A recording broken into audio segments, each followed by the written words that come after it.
What is the logical beginning point in an audit? A client approaches the auditor, you are the auditor. A client approaches you and asks you, will you do the audit of our company? You are okay with all the terms and conditions, fees, everything you are okay with. You accept the audit. That is the beginning point.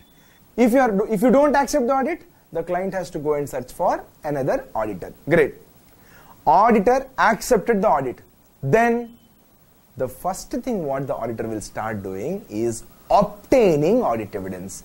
To obtain audit evidence, auditor uses something called as audit techniques. So you need to get evidence. After you get evidence, you have to check that evidence. This examination or checking of evidence is called audit procedures. I repeat, obtain evidence using audit techniques, examine evidence using audit procedures. When the auditor is examining evidence, there should be an objective clear in the mind of auditor. What is that objective that should be clear in the mind of auditor? Did we obtain sufficient evidence? Did we obtain appropriate evidence?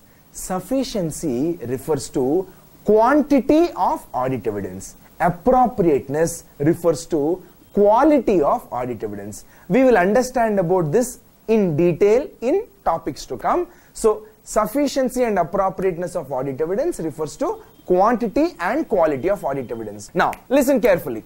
The auditor picks up one area, sales, obtain evidence, examine evidence, obtain using audit techniques, examine using audit procedures, with a view to getting answer to this question. Is the quantity and quality of audit evidence regarding sales okay? If the answer is okay, then auditor will write, okay, sales, we are okay, we understand what has happened with respect to sales. Done.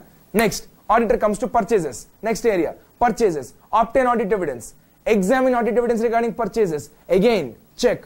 Did we understand enough about the quantity and quality of audit evidence regarding purchases?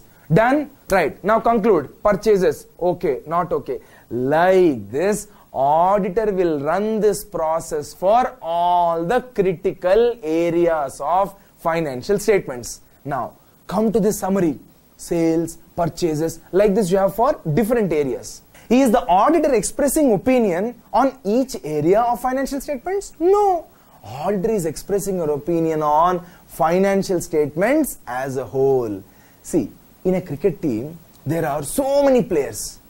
You are not expressing an opinion on whether each player is proper or not. But your objective is to express an opinion on whether team as a whole, whether the team is good or not. That is what you are expected to do. Now friends, to express that opinion on team as a whole, what will you do?